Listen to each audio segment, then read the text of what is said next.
नमस्कार दोस्तों, स्वागत है आपके अपने चैनल ममता हिंदी कहानियां में। यहाँ आपको मिलेंगी दिलचस्प और प्रेरणादायक हिंदी कहानियां जो आपके दिल को छू जाएंगी। अगर आपको हमारी कहानियां पसंद आए तो कृपया चैनल को सब्सक्राइब करें, वीडियो को लाइक करें और अपने विचार नीचे कमेंट में जरूर बताएं। आपके सपोर्ट से हमें और भी बेहतर कहानियां लाने की प्रेरणा मिलती है। धन्यवाद।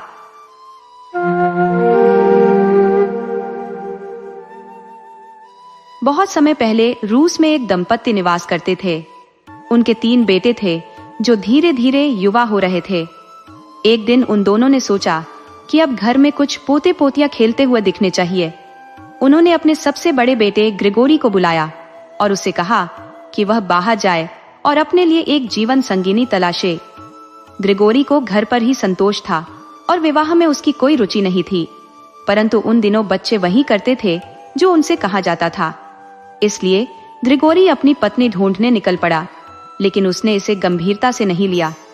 वह अत्यंत संकोची स्वभाव का था, सो पूरे शहर में चुपचाप एक तरफ से दूसरी तरफ हो आया और यह मान लिया कि किसी ने उसे देखा नहीं। पुराने शहर के द्वार से निकलते समय कुछ हंसती खिलखिलाती लड़कियां उसके पास से गुजरी। ग्रिगोरी ने पूरी कोशिश की कि उन्हें दिखाए कि उसका उनसे कोई वास्ता नहीं। उनके चले जाने पर वह तेजी से वहां से खिसक गया। शहर के बाहर पहुंचकर वह एक सुनसान रास्ते पर आ गया जहां दूर दूर तक कोई भी नजर नहीं आ रहा था। तभी एक भयावह ड्रैगन उसके सामने आ गया। भय के मारे वह दूसरी ओर भागने लगा, पर ड्रैगन भी उसके सामने आकर खड़ा हो गया और अत्यंत विनम्र आवाज में बोला, मुझसे भयभीत मत हो, मैं तुम्हें कोई हानि नहीं पहुंचाऊंगा। क्या मैं जान सकता हूं कि तुम कहां जा रहे हो? कुछ क्षणों तक ग्रिगोरी कुछ कह नहीं पाया। फिर थोड़ी देर बाद हकलाते हुए बोला, ओह नहीं नहीं, मैं अपने घर वापस जा रहा हूँ। मेरे माता पिता मेरा विवाह करना चाहते हैं, पर मुझे कोई उपयुक्त कन्या नहीं मिल रही है। ड्रैगन ने कहा, तुम मेरे साथ आओ, मैं तुम्हारा एक परीक्षण लूंगा। यदि तुम उस परीक्षण में सफल हुए तो तुम्हें जीवन संगिनी प्राप्त हो जाएगी। ड्रैगन का विनम्र स्वभाव देखकर ग्रिगोरी को लगा कि यह विचार बुरा नहीं है, इसलिए वह परीक्षण देने के लिए उसके साथ चल पड़ा। चलते चलते दोनों एक विशाल काले संगमरमर की चट्टान के पास पहुंचे। ड्रैगन ने कहा, यदि तुम इस चट्टान को हटा सकोगे तो तुम्हें वह मिलेगा जिसे तुम तलाश रहे हो। ग्रिगोरी को वह पत्थर बहुत भारी नहीं लगा, बल्कि उसे देखकर वह खुद को अत्यंत ताकतवर महसूस करने लगा। उसने गर्व से कहा, ओह, इस पत्थर को तो मैं चुटकियों में हटा दूंगा। और उसने पत्थर हटाना शुरू कर दिया। कहकर उसने पत्थर को पहले खींचा, फिर उसको धक्का दिया, पर वह पत्थर तो हिलकर ही न दे। यह देखकर वह ड्रैगन से बोला, चिंता न करो, मुझे लग रहा है कि शायद मैं इसको गलत तरीके से हटाने की कोशिश कर रहा हूं। शायद इसको एक तरफ को धक्का देना पड़ेगा। उसने फिर ऐसा ही किया। पत्थर को धक्का लगाते लगाते वह हांफने लगा। उसकी सांस तेज हो गई, उसके सिर में हथौड़े बजने लगे, उसका पसीना छूट गया और वह तो बस बिल्कुल बेहोश होने वाला ही हो गया। ये देखकर ड्रैगन बोला, अफसोस, तुम तो इस इम्तिहान में ही फेल हो गए। तुमको अब पत्नी नहीं मिलने वाली। ग्रिगोरी को यह देखकर थोड़ा बुरा लगा कि वह इम्तिहान में फेल हो गया, पर दूसरी तरफ यह सोचकर वह खुश भी हुआ कि अब उसको शादी नहीं करने पड़ेगी। यही सब सोचता हुआ वह अपने घर वापस आ गया। घर आकर उसने अपने माता पिता को बताया कि उसके साथ उस दिन क्या हुआ था। उसके माता पिता बहुत ही दुखी हुए, पर उन्होंने यह ग्रिगोरी से कहा नहीं। कुछ दिन बाद उन्होंने अपने दूसरे बेटे मीशा को बाहर भेजने का इरादा किया कि वह भी बाहर जाए और अपने लिए एक पत्नी ढूंढ कर लाए। मीशा भी वैसा ही महसूस करता था जैसा ग्रिगोरी महसूस करता था। उसको भी घर में बैठे रहना बहुत अच्छा लगता था और जिंदगी को आसान तरीके से जीना अच्छा लगता था, पर उसको भी मालूम था कि उसको भी जाना पड़ेगा। उसके साथ भी वही हुआ जो ग्रिगोरी के साथ हुआ था। उसको भी सड़क पर वही ड्रैगन मिला जो ग्रिगोरी को मिला था, या फिर शायद दूसरा भी हो सकता था। पर कुछ भी हो, उसने भी मीशा से यही कहा कि वह उसका एक इम्तिहान लेगा और अगर वह उसमें पास हो गया तो समझो कि उसको उसकी पत्नी मिल गई। पर वह भी रोता हुआ घर वापस आया और रोते हुए अपने माता पिता को बताया कि वह पत्थर नहीं हटा सका। माता पिता के मुंह से निकला, ओह बेचारा मीशा, हम जानते हैं कि तुमने उस पत्थर को हटाने में अपनी पूरी कोशिश लगा दी होगी, पर खैर अब क्या हो सकता है।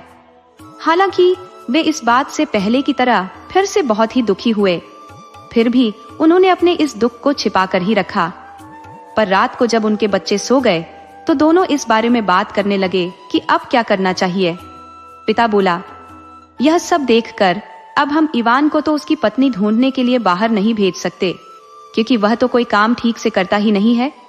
वह तो सारा दिन बस अंगीठी के पास बैठा बैठा सूरजमुखी के फूल के बीज खाता रहता है।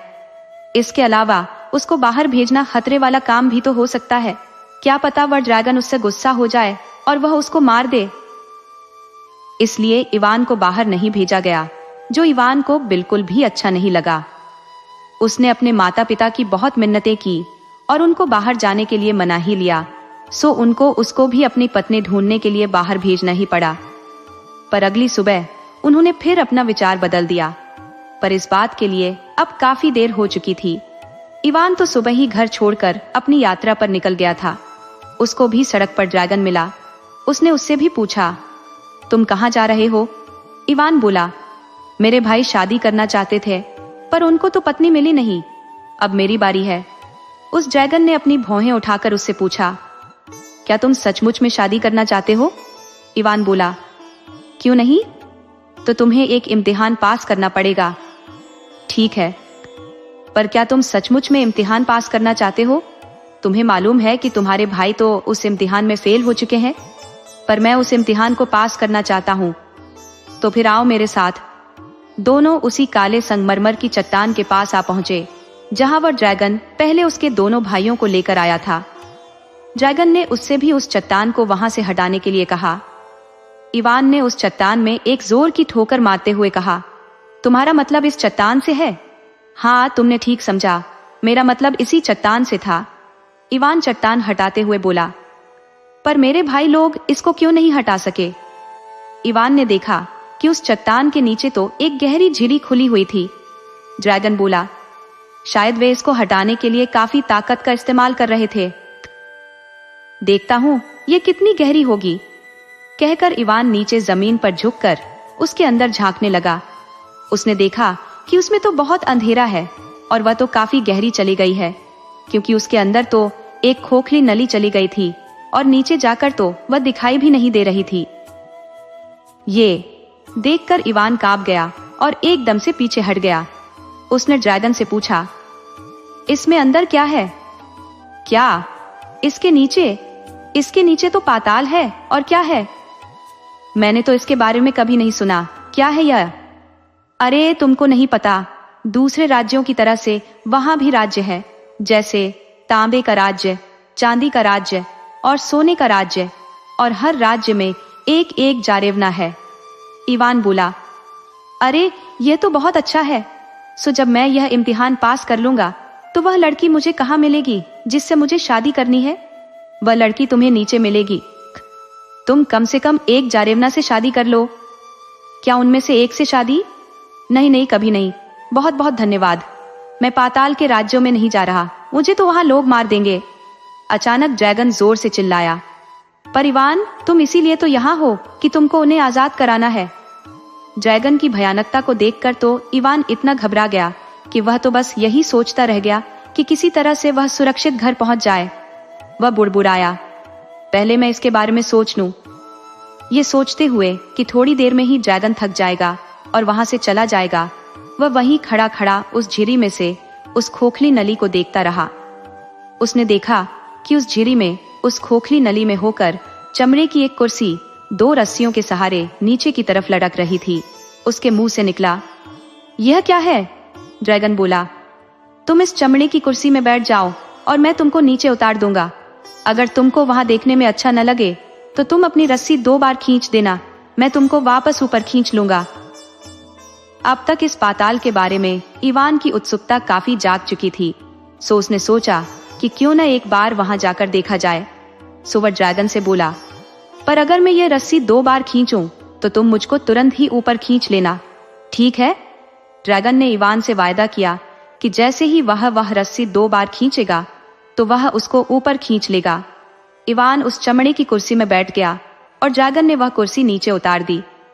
इवान उस कुर्सी में बैठा झूलता हुआ उस खोखली नली के सहारे अंधेरे में नीचे चला जा रहा था। वह सोच रहा था कि वह अंधेरा कभी खत्म होने पर भी आएगा या नहीं। नीचे जाते जाते इवान ने आखिरी बार रोशनी के लिए ऊपर देखा, यानी रूस का आसमान देखा, और फिर सोचा कि पता नहीं अब वह आसमान फिर कभी देखेगा या नहीं। उस खोखली नली में अब सब कुछ बिल्कुल शांत हो गया था। उसकी दीवारों में लगे क्रिस्टल चमक रहे थे, पर उनसे वहां कोई रोशनी नहीं हो रही थी। उसने चिल्लाकर ड्रैगन से अपने आप को वापस खींच लेने के लिए आवाज लगाई, पर वहां तो कुछ भी नहीं हुआ। वह तो यह बिल्कुल ही भूल गया था कि अपने आप को ऊपर खींचने के लिए उसको चिल्लाना नहीं था, बल्कि रस्सी को 2 बार खींचना था। उसकी अपनी ही आवाज की गूंज उसको सुनाई दी तो वह और डर गया। उसकी कुर्सी भी बहुत जोर जोर से हिलने लगी। वह अगर उस कुर्सी में जरा सा भी हिलता तो उस खोखली नली की दीवार से टकरा जाता। मिट्टी के ढेले और पत्थर के टुकड़े नीचे गिरने लगते। उसने उनके नीचे गिरने की आवाज सुननी चाहिए भी, पर उसे कुछ सुनाई ही नहीं दिया। सो जब उसकी कुर्सी झूलती हुई उस खोखले डंडे से होकर नीचे जा रही थी, उसके मन में एक अजीब सा विचार आया, यह तो एक जाल भी हो सकता है और वह ड्रैगन तो मुझे कभी भी नीचे गिरा सकता है। और यह विचार आते ही उसने अपनी आंखें बंद कर ली, अपना चेहरा अपनी बाहों से ढक लिया और यह सोचना शुरू कर दिया जैसे कि वह अपने घर में अपने बिस्तर पर लेटा हुआ है। हालांकि इससे उसका कुछ खास काम नहीं बना, पर फिर भी वह कुछ शांति महसूस करने लगा। वह सोच रहा था कि पता नहीं ड्रैगन अभी भी उसकी कुर्सी की रस्सी पकड़े वहां खड़ा होगा या नहीं। फिर उसने सोचा जरूर खड़ा होगा, क्योंकि नहीं तो वह तो इससे भी कहीं और ज्यादा तेजी से नीचे जा रहा होता। जल्दी ही अब उसको सांस लेने में भी परेशानी होने लगी। उसकी पलकें भारी होने लगी थी। मुझे जागते रहना चाहिए, कहीं ऐसा न हो कि इस गड्ढे का कहीं कोई अंत ही न हो। धीरे धीरे वह बेहोश सा होने लगा। जब उसे कुछ होश में आया तो उसने धुंधलके में देखा कि वह ठंडे पत्थरों के ऊपर लेटा हुआ है। उस खोखली नली से हरे रंग की रोशनी निकल रही है। उसने देखा कि वह अभी भी उसी चमड़े की कुर्सी में बैठा हुआ है। उसने उस कुर्सी की चमड़े की पट्टियां खोल दी। अब वह थोड़ा आराम से सांस ले पा रहा था। यह हो सकता है कि ऐसा उसको इसलिए महसूस हो रहा हो कि वह अब इस माहौल का आदी हो चुका था। इवान तांबे के राज्य में इवान ने अपना चारों तरफ देखा कि वह रास्ता ढूंढ सके जहां से वह पाताल में पहुंच पाएगा। जब उसकी आंखें धुंधलके में देखने की आदी हो गई तो उसको उस खोखली नली से निकलते हुए कई रास्ते दिखाई दिए। उनमें से एक रास्ते के आखिर पर उसको लाल से रंग की रोशनी चमकती दिखाई दी। वह उसी चमकती हुई रोशनी की तरफ चल दिया। जब वह उसके पास पहुंचा तो उसने देखा कि वह रोशनी तो तांबे के रंग की थी। कुछ ही देर में वह रास्ता बंद हो गया और वह बाहर खड़ा नजर आया। बाहर निकलकर उसने देखा कि वह तो समुद्र के किनारे एक तांबे के जंगल में चल रहा था। उसने ऊपर आसमान की तरफ देखा, पर उसको सूरज कहीं दिखाई नहीं दिया। केवल भारी भारी बादल ही हल्की हवा में लटके हुए थे और पेड़ों के ऊपर कोहरा छाया हुआ था। जब वह उस तांबे के जंगल से बाहर निकला तो उसके सामने तांबे का बना एक महल खड़ा था। महल का दरवाजा खुला और उसमें से एक बहुत ही सुंदर जारेवना सीढ़ियां उतरकर उसके सामने आई। ऐसा लगता था जैसे कि उस राज्य में हर चीज तांबे की बनी हुई थी। यहाँ तक कि जारेवना जो कपड़े पहने हुई थी, वे कपड़े भी बहुत ही पतले तांबे के बने हुए थे। और जब वह उसके पास आ रही थी तो बड़ी अजीब सी आवाज कर रहे थे। उसके लंबे लंबे बाल भी तांबे के रंग के थे। उसने इवान का बहुत प्यार से स्वागत किया। आओ, इस तांबे के राज्य में तुम्हारा स्वागत है। आओ, महल में आओ और मुझे बताओ कि तुम कहां से आए हो और कहां जा रहे हो। इवान के कपड़े और उसके शरीर की खाल भी उसके तांबे की रोशनी से तांबे के रंग की हुई जा रही थी। वह उसकी चकाचौंध से कुछ बेहोश सा होता हुआ उसके सामने काफी नीचे तक झुककर बोला, प्रिय राजकुमारी जी, आप मुझसे कई सवाल पूछ रही हैं और आपने मुझे अभी तक कुछ खाने पीने के लिए दिया नहीं है। यह सुनकर वह तुरंत ही अंदर गई और इवान के लिए कुछ खाने और कुछ पीने के लिए ले आई। हालांकि वहां का वह तांबे के रंग का खाना देखने में बड़ा अजीब सा था, पर उसने जितने खाने अब तक खाए थे उन सब में वह सबसे ज्यादा स्वादिष्ट था। उसने सोचा शायद उसके ऊपर जो तांबे के रंग की रोशनी पड़ रही थी इसीलिए वह उसको ऐसा लग रहा होगा। लगता है जैसे कि उस जारेवना ने इवान के मन की बात पढ़ ली हो। सो वह मुस्कुराकर बोली, ऐसा मत सोचना कि यह सब तांबे के रंग की रोशनी की करामात है। बहुत सारे लोगों ने यह गलती की है और हमारे पानी में तैरने की भी गलती की है। यह विचार ठीक नहीं है। इस राज्य में हर चीज तांबे की बनी हुई है, यहाँ तक कि अब तो तुम भी तांबे के बने हुए हो गए हैं। यह सुनकर इवान ने अपना चेहरा छू कर देखा तो कांप गया। वह ठीक कह रही थी, उसकी खाल सख्त और ठंडी हो गई थी। पर मैं धातु का आदमी नहीं बनना चाहता। जैसे ही वह यह बोला, उसको लगा कि उसकी आवाज भी धातु की आवाज जैसी हो गई है। वह हंसकर बोली, पर अब तो तुम वैसे ही बन गए हो। अचानक जारेवना को लगा कि इवान को धातु का बनने में अच्छा नहीं लग रहा है। सो वह फिर बोली, तुम चिंता मत करो इवान, ये बदलाव तो केवल उसी समय के लिए है। जब तक तुम यहाँ हो, बाद में यह सब खत्म हो जाएगा। ये सब तो जादू का कमाल है। जब हम लोग ऊपर की दुनिया में चले जाते हैं तो हम लोग भी सामान्य लोगों की तरह ही हो जाते हैं। इसलिए अब तुम यहाँ आराम से बैठो और मुझे अपने बारे में कुछ बताओ। अगर तुम मुझे यहाँ से आजाद कराने आए हो तो मेरा यह जानना बहुत जरूरी है। इवान ने पूछा, आप यहाँ कब से रहती है? राजकुमारी ने कुछ दुखी होते हुए कहा, मुझे किसी और जगह की याद ही नहीं है। मुझे केवल सूरज और चांद नाम की चीजों की भी बहुत धुंधली सी याद है, पर यह भी अब बहुत पुरानी बात हो गई। तब इवान ने जारेवना को अपने बारे में और ड्रैगन के मिलने के बारे में सब कुछ बताया। उसने उसको यह भी बताया कि वह अपने लिए एक पत्नी ढूंढने निकला था। उसको बहुत खुशी होगी अगर वह उससे शादी कर लेगी। राजकुमारी ने जवाब दिया, नहीं, यह नहीं हो सकता इवान, क्योंकि मैं यह जगह तभी छोड़ सकती हूँ जबकि पहले सुनहरी जारेवना यहाँ से आजाद हो जाए। उसके लिए तुम पहले समुद्र के किनारे वाले जंगल में से जाओ और फिर अंधेरी सुरंग में से होकर जाओ तो तुम चांदी के राज्य में पहुंच जाओगे। वहां तुमको एक और जारेवना मिलेगी जो मुझसे भी ज्यादा सुंदर होगी। सो इवान उसे वहीं छोड़कर चांदी के राज्य में जाने के लिए तैयार हुआ। उसके जाने से पहले इस तांबे के राज्य वाली जारेवना ने उसको उसकी रक्षा के लिए एक तांबे की अंगूठी दी। इवान ने उसको इसके लिए धन्यवाद दिया और वहां से चल दिया। इवान चांदी के राज्य में इवान सुरंग में चलता रहा तो उसको उस सुरंग के आखिर में एक सफेद रोशनी चमकती दिखाई दी। जैसे जैसे वह उस रोशनी के पास आता गया तो उस रोशनी की चमक तेज और तेज होती गई। जल्दी ही वह एक बड़ी सी गुफा में खड़ा हुआ था। उसकी तो छत ही बहुत ऊंची दिखाई देती थी, जैसे वह मीलों ऊपर तक हो। उस गुफा की छत से चांदनी की एक चमकीली किरण सफेद बिछ के जंगल के ऊपर पड़ रही थी। चांदी जैसे सफेद समुद्र के किनारे पर एक महल खड़ा था। गुफा के फर्श पर चांदी का मुलायम रेत बिखरा पड़ा था। उसकी छत से चमकते हुए पत्थर लटके थे जिनसे रोशनी हो रही थी। आवाजों में वहां केवल हवा की और समुद्र के किनारे पर उसकी लहरों के टकराने की ही आवाज हो रही थी। समुद्र के किनारे एक जारेवना अपनी घोड़ी पर सवार हुई घूम रही थी।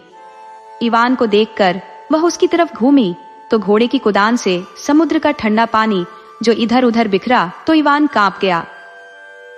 वह अपने घोड़े की रास पकड़कर घोड़े को सीधे उसके सामने ले आई।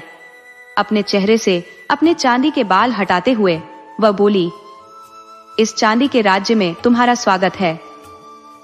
इवान ने सोचा कि जैसे पहले वाली जारेवना तांबे की बनी थी, शायद यह जारेवना चांदी की बनी हुई होगी। उसने उसको बहुत नीचे तक झुककर नमस्ते की। उसने भी इवान से पूछा कि वह कहाँ से आया था और कहाँ जा रहा था। थोड़ा रुककर वह बोला, प्रिय राजकुमारी, तुम्हारे सवालों के जवाब देने से पहले मुझे कुछ खाना और पीना चाहिए। वह उसको महल के अंदर ले गई और उसको कुछ खाने के लिए और शराब पीने के लिए दी। वह खाना चांदी की तरह सफेद था और शराब भी बिल्कुल चमकती हुई सफेद थी। जब वह खा रहा था तो उसने अपने हाथों की तरफ देखा। उसने देखा कि उसका तांबे जैसा रंग तो बिल्कुल ही चला गया था और अब उस रंग की जगह चांदी का रंग लेने लगा था। उसने अपने बालों में अपनी उंगलियां फिराई तो उनमें भी उसको कुछ अजीब सी आवाज सुनाई दी। उसने सोचा, उम्मीद है कि यह सब भी बहुत देर तक नहीं रहेगा। जब वह खा चुका तो जारेवना से बोला कि वह एक पत्नी की तलाश में था। क्या वह उससे शादी करना पसंद करेगी? वह बोली, अफसोस ऐसा नहीं हो सकता। तुमको इस अंधेरी सुरंग से जाना पड़ेगा जब तक कि तुम सोने के राज्य में न पहुंच जाओ। वहां एक और जारेवना तुम्हारा इंतजार कर रही है, पहले तुम्हें उसे आजाद कराना पड़ेगा। उसने भी उसको एक चांदी की अंगूठी दी और कहा, लो, यह चांदी की अंगूठी लो और देखो, इसे हमेशा पहने रहना, ये तुम्हारी यात्रा में तुम्हारी रक्षा करेगी। इवान ने उससे वह चांदी की अंगूठी ली, उसको धन्यवाद दिया और अपनी आगे की यात्रा पर आगे बढ़ गया। इवान सोने के राज्य में उस अंधेरी सुरंग में कुछ दूर चलने के बाद इवान को उसके आखिरी हिस्से पर एक सुनहरी रोशनी दिखाई दी। पहले की तरह से जब वह उस सुरंग के आखिर में पहुंचा तो यह गुफा तो पहली 2 गुफाओं से भी बहुत बड़ी थी। जार के इस राज्य में तो हर चीज सोने में नहाई जैसी लग रही थी। एक पल को तो उसको लगा कि वह सूरज देख रहा है, पर जब उसने ऊपर देखा तो उसको इस रोशनी में थोड़ी गर्मी तो लगी, पर बाहर की दुनिया में उसे सूरज कहीं दिखाई नहीं दिया। पर जब उसने बाद में उसके बारे में सोचा तो उसने देखा कि वह तो पानी के ऊपर धूप की चमक पड़ रही थी। उस रोशनी में तो उसकी अपनी खाल और कपड़े भी सुनहरे लग रहे थे। उस सोने के राज्य में सारी चीजें असली सोने की थी। जारेवना भी अपने महल के सामने सुनहरी रेत पर खड़ी हुई थी। वह इवान को देखकर बहुत खुश हुई और उसने इवान के सामने सुनहरी खाना और सुनहरे रंग की चमकती शराब रखी। इवान ने उसको बताया कि वह अपने घर से अपनी पत्नी ढूंढने निकला था। फिर उसने उससे कहा, अगर तुम मेरी पत्नी बनना चाहती हो तो अब भी मेरे साथ चलो। ये सुनकर उसको बड़ा आश्चर्य हुआ जब राजकुमारी ने उसे मुस्कुराकर जवाब दिया, हाँ, मैं तुमसे शादी करूंगी, पर पहले तुम यह सोने की अंगूठी लो और देखो, तुम इसको तांबे की और चांदी की अंगूठियों के साथ साथ हमेशा पहने रहना, ये तुम्हारी हमेशा रक्षा करेगी।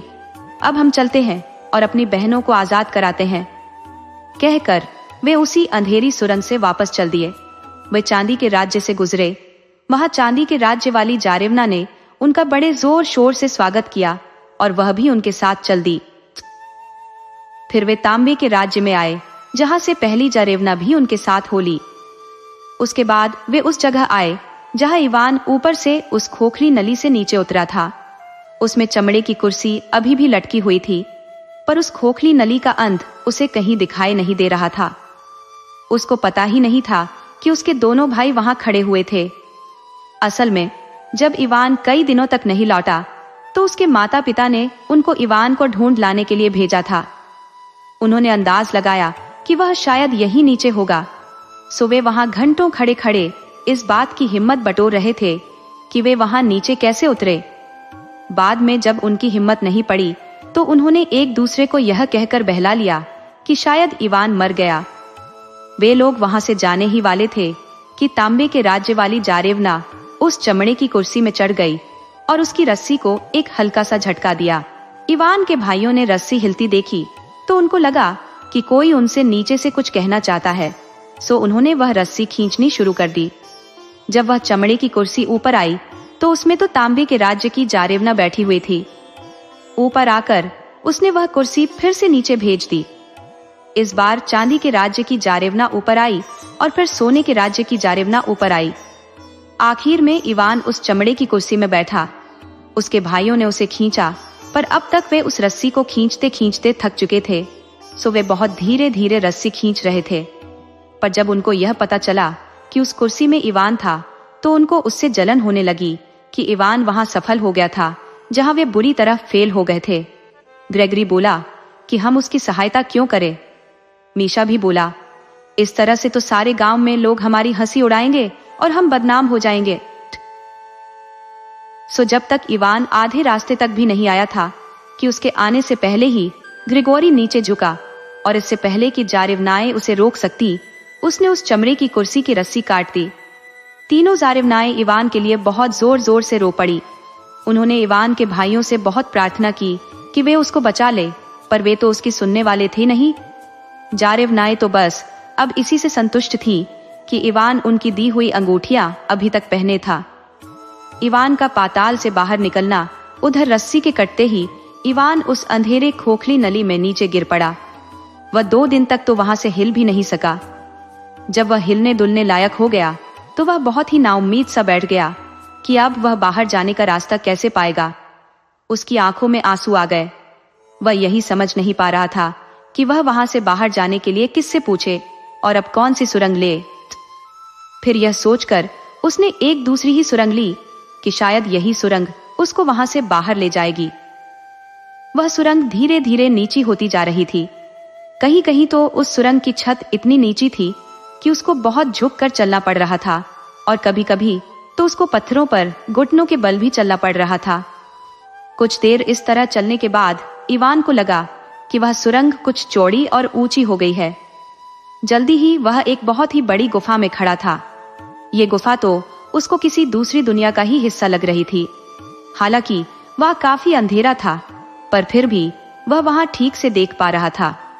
वहां आसमान में बादल बहुत नीचे थे, सो वह यह नहीं जान सका कि उस राज्य के आसमान में चांद या तारे थे या नहीं। वह वहां एक जंगल में दलदल के किनारे खड़ा था। सीलन की गंध चारों तरफ उड़ रही थी। हवा ठंडी थी, सो वह इधर उधर किसी ऐसी गर्म जगह की तलाश में था जहां वह उस ठंड से बच सके। सारे में वहां कई रंगों के और कई शक्लों के मशरूम उगे हुए थे। सुबह होने के कुछ देर बाद ही इवान को एक बहुत ही छोटा सा बूढ़ा मिला। उसकी बहुत लंबी सफेद दाढ़ी थी और वह एक पेड़ की अजीब सी शक्ल की जड़ पर बैठा हुआ था। उसने उस बूढ़े को अपनी सारी कहानी बताई और पूछा कि वह कैसे माँ रूस की नम जमीन पर वापस जा सकता है। उस बूढ़े ने अपनी एक उंगली से पास में लगे ओक के पेड़ों के एक झुंड की तरफ इशारा किया और बोला, क्या तुम उन ओक के पेड़ों के पीछे खड़ी गोल मीनार देख रहे हो? इवान ने उधर देखा जिधर वह बूढ़ा इशारा कर रहा था, तो पेड़ों के पीछे उसको एक पतली सी मीनार का ऊपर का हिस्सा वहां से झांकता हुआ दिखाई दे गया। वह बोला, हाँ, मुझे वह मीनार दिखाई दे रही है। बूढ़ा आगे बोला, उस मीनार में एक बहुत ही लंबा जादूगर रहता है। वह इतना लंबा है कि उसका सिर तो छत को छूता है। तुम वहां चले जाओ, वह तुमको बताएगा कि तुम वापस रूस कैसे पहुंच सकते हो। इवान ने उस बूढ़े को धन्यवाद दिया और उस लंबी मीनार की तरफ चल दिया जिसमें वह लंबा जादूगर रहता था। जब वह उस मीनार के पास पहुंचा तो उसको लगा कि जो कुछ वह सोच रहा था वह नहीं था, बल्कि वहां तो एक मुलायम सा धुआं था जो उस मीनार की एक बहुत ही छोटी सी खिड़की से बाहर निकल रहा था। वह मीनार के और पास गया और वहां जाकर उसका दरवाजा खोला तो चांदी के जाले के कुछ टुकड़े उसके चेहरे पर आकर पड़े। इससे उसको लगा कि जैसे वह मकड़ियों के हजारों जालों के बीच चलकर आ रहा हो। उसने अपने चेहरे से जितने अच्छी तरह से वह साफ कर सकता था वे छोटे छोटे रेशमी जाले के टुकड़े साफ किए और अंदर जाने से पहले उसने अपनी बहुत जोर से आती हुई छींक को भी रोका जो उन जालों की वजह से उसको आने वाली थी। खुशकिस्मती से दरवाजा बाहर की तरफ खुला, वरना उसको उस मीनार में घुसने में भी बहुत मुश्किल होती, क्योंकि हालांकि वह मीनार बहुत ऊंची थी पर साथ में वह तंग भी बहुत थी। उसमें घुसने के लिए भी इवान को अपने आप को उसकी दीवार से सटकर ही उसके अंदर घुसना पड़ा। जैसे ही वह उस मीनार के अंदर घुसा तो उसको वहां वह जादूगर खड़ा दिखाई दे गया। उसके अंदर वह लंबा जादूगर खड़ा खड़ा अपनी चांदी जैसी दाढ़ी के बालों को हाथी दांत की कंघी से कंघी कर रहा था। उसके सिर के बाल उसकी दाढ़ी जितने ही लंबे थे, पर उसकी खोपड़ी पर गंजेपन का एक चमकदार चकत्ता था। शायद यह चकत्ता वहां इसलिए था कि उस जगह वह उस मीनार की छत से छूता था। उसने कत्थई रंग की एक थैले जैसी पोशाक पहन रखी थी जिस पर सारे में चांदी के बाल लगे हुए थे। जब उसने इवान को देखा तो उसने अपनी दाढ़ी के बालों में कंघी करना रोक दिया और कंघी को साफ करना शुरू कर दिया। इससे उसके बालों के कई सारे छोटे छोटे बादल खिड़की के बाहर उड़ गए और बहुत सारे बाल उसके कमरे में भी इधर उधर उड़ने लगे। कुछ बाल उसके चेहरे के चारों तरफ भी उड़ने लगे, जिससे उसके चेहरे का काफी हिस्सा ढक गया। इससे इवान उसका पूरा चेहरा भी एक बार में नहीं देख सका। इवान से बात करने से पहले जादूगर को अपना गला साफ करने में कई मिनट लग गए। तब तहीं जाकर वह इवान से बड़ी ऊंची आवाज में बोला, किसी ने रूसी हड्डियों को यहाँ आने के लिए नहीं कहा, वे तो यहाँ अपने आप ही आई हैं। यह सुनकर इवान ने थोड़ा इंतजार किया कि शायद वह जादूगर कुछ और बोले, पर वह और कुछ भी नहीं बोला, क्योंकि बदकिस्मती से उसके सिर के सामने जादूगर के बालों का एक बहुत बड़ा बादल आ गया था। सुना तो वह कुछ देख ही सका और न ही कुछ बता सका कि वह जादूगर क्या सोच रहा था। इवान ने उस जादूगर को हंसाने की बहुत कोशिश की, जैसे अपनी गर्दन टेढ़ी करके, और उसके चेहरे की तरफ देखकर वह बोला, हाँ, वे अपने आप ही आई हैं। उस लंबे जादूगर ने उसकी इस बात का कोई जवाब नहीं दिया और फिर से अपनी दाढ़ी में कंघी करने लग गया। इवान आगे बोला, ओ ताकतवर जादूगर, क्या तुम मुझे बता सकते हो कि मैं वापस अपनी माँ रूस की नम जमीन पर कैसे पहुंच सकता हूँ? पर वह जादूगर फिर से अपनी कंघी साफ करने लग गया। उसकी कंघी से निकले बालों का बादल काफी तो खिड़की से बाहर उड़ गया, पर काफी फिर भी कमरे में भी उड़ता रहा। कई मिनटों बाद उसने फिर अपना गला साफ किया और अपनी उसी ऊंची आवाज में बोला, माँ, रूस की नम जमीन पर पहुंचने के लिए तुमको यहाँ से दाईं तरफ करीब 30 गहरी झील जाना चाहिए। वहां दूर जाकर तुमको एक झोपड़ी मिलेगी जो मुर्गे की टांगों पर खड़ी होगी। उस झोपड़ी में एक बूढ़ी जादूगरनी बाबा यागा रहती है। उस झोपड़ी में घुसने से पहले तुमको जादू के कुछ शब्द बोलने होंगे। इस बुढ़िया के पास एक गरुड़ चिड़ा है जो तुमको माँ रूस की नम जमीन तक ले जा सकता है। इवान ने पूछा, और वे जादू के शब्द क्या है? ऊपर से आवाज आई, वे तुम्हें पता चल जाएंगे। और उस जादूगर ने फिर से अपना गला साफ करना शुरू कर दिया। उसको अपना गला साफ करते करते फिर मिनटों लग गए और इवान बड़ी उत्सुकता से उन जादू के शब्दों को सुनने का इंतजार करता रहा। उसको जादूगर के ये शब्द सुनकर बड़ी नाउम्मीदी हुई। यहाँ बहुत ही खुशकी है। ये सुनकर तो इवान का अपना गला भी खुश्क होने लगा था। वह बोला, हाँ, यह तो है। और कुछ ताजा हवा लेने के लिए वह उस मीनार के बाहर निकल आया। उसकी समझ में यही नहीं आया कि जादूगर के उन जादू के शब्दों से उसका क्या मतलब था। शायद उसको कुछ गलती लग गई होगी, क्योंकि वह यह सब कैसे जान सकता था। फिर उसने सामने की तरफ देखा तो उसको सामने कुछ झीलें दिखाई दी। सो वह वहीं उनके आसपास चक्कर काटता रहा। उसको वहां उनके आसपास चक्कर काटते हुए और यह गिनते हुए कि वे वाकई में 30 झीलें थी, कई दिन बीत गए, क्योंकि दूर उसको कई और भी झीलें दिखाई दे रही थी। उसको यह पता ही नहीं चल पा रहा था कि उसने उन झीलों को ठीक से गिन लिया था या नहीं। पर हाँ, उसको 30 झीलें गिनने के बाद जब 30वीं झील के किनारे एक झोपड़ी दिखाई दे गई जो मुर्गे की टांगों पर खड़ी थी, तो उसको लगा कि उसने उन झीलों को ठीक ही गिना था। जब वह उस झोपड़ी के पास पहुंचा तो उसने देखा कि वह झोपड़ी तो घूमे जा रही है और वह तो बहुत तेजी से घूम रही है। और वह केवल तेजी से घूम ही नहीं रही है, बल्कि बहुत जोर की ची ची की आवाज भी कर रही है। उस ची ची की आवाज से तो उसके कान ही फटे जा रहे थे। उसके घूमने की आवाज और इस ची की आवाज दोनों ने मिलकर तो उसका सिर बहुत भारी सा कर दिया। फिर पता नहीं कहां से उसके दिमाग में वे जादू के शब्द आ गए जिनको उसे उस झोपड़ी में घुसने से पहले बोलना था, और उसने उनको गाना शुरू कर दिया। ओ छोटी झोपड़ी, ओ छोटी झोपड़ी, तुम अपना दरवाजा मेरी तरफ करो और मुझे अंदर आने दो। अचानक घूमती हुई झोपड़ी रुक गई। उसकी आवाज भी धीरे धीरे कम होती गई और वह एक लंबी सी छीं की आवाज करके रुक गई। उसकी टांगें इतनी नीचे को झुक गई कि वह झोपड़ी जमीन से आकर लग गई। अब उसका दरवाजा इवान के सामने था। अचानक एक लंबी सी उसास के साथ उस झोपड़ी का दरवाजा खुला। इवान सोचने लगा, ये मैंने कैसे किया? पर फिर उस झोपड़ी में घुस गया। अंदर पहुंचकर उसने देखा कि बाबा यागा अपनी पुराने ढंग की ईंटों की अंगीठी पर लेटी हुई है। वह खर्राटे मार रही थी। उसकी लंबी नाक छत को छू रही है। पर फिर एक पल में ही उसने अपनी लंबी नाक इवान की तरफ की और बोली, मुझे यहाँ किसी रूसी हड्डी की खुशबू आ रही है। तुम यहाँ क्या कर रहे हो? इवान ने डर से कांपते हुए इधर उधर देखा कि वह यह किससे पूछ रही थी। फिर यह समझते हुए कि वह यह उसी से कह रही थी, वह हकलाते हुए बोला, लंबे जादूगर ने मुझे आपके पास इसलिए भेजा है ताकि मैं आपके गरुड़ पर सवार होकर अपनी माँ रूस की नम जमीन पर जा सकूं। बाबा यागा वहीं से चिल्लाए, ओ रूसी हड्डी, बाहर बागीचे में जाओ और वहां जाकर उस स्त्री को ढूंढो जो 7 दरवाजों की चौकीदार है। उससे चाबी लो और उन 7 दरवाजों को खोलो। जब तुम आखिरी दरवाजा खोलोगे तो वह गरुड़ अपने पंख फड़फड़ाएगा। अगर तुम उससे डर नहीं गए तो तुम उसकी पीठ पर बैठकर उड़कर वहां जा सकते हो। और हाँ, मेरे उस पालतू चढ़े के लिए काफी सारा मांस ले जाना मत भूलना। इवान सोच रहा था, कौन सा बागीचा? कि किस बागीचे की बात कर रही है? क्योंकि वह जानता था कि उसके घर के बाहर तो कोई बागीचा था ही नहीं, वहां तो केवल जंगल था। पर यही सोचते सोचते जब वह बाहर निकला तो यह देखकर उसके आश्चर्य का ठिकाना नहीं रहा कि वहां से सारी झीलें गायब हो चुकी थी और वहां अब एक बहुत सुंदर बागीचा था और वह उसमें खड़ा था।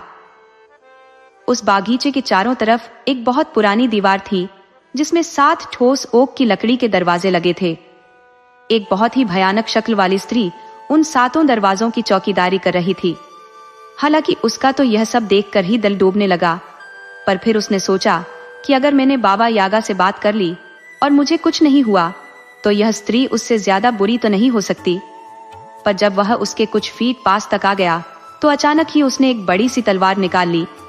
उसकी आंखों में वहशीपना छा गया। ये देखकर इवान का तो जैसे खून ही जम गया। वह वहीं से चिल्लाया, बाबा, यागा ने मुझसे तुमसे चाबी लेने के लिए कहा है। ये सुनकर उस स्त्री ने अपने हाथ से तलवार छोड़ दी और उसका स्वागत किया।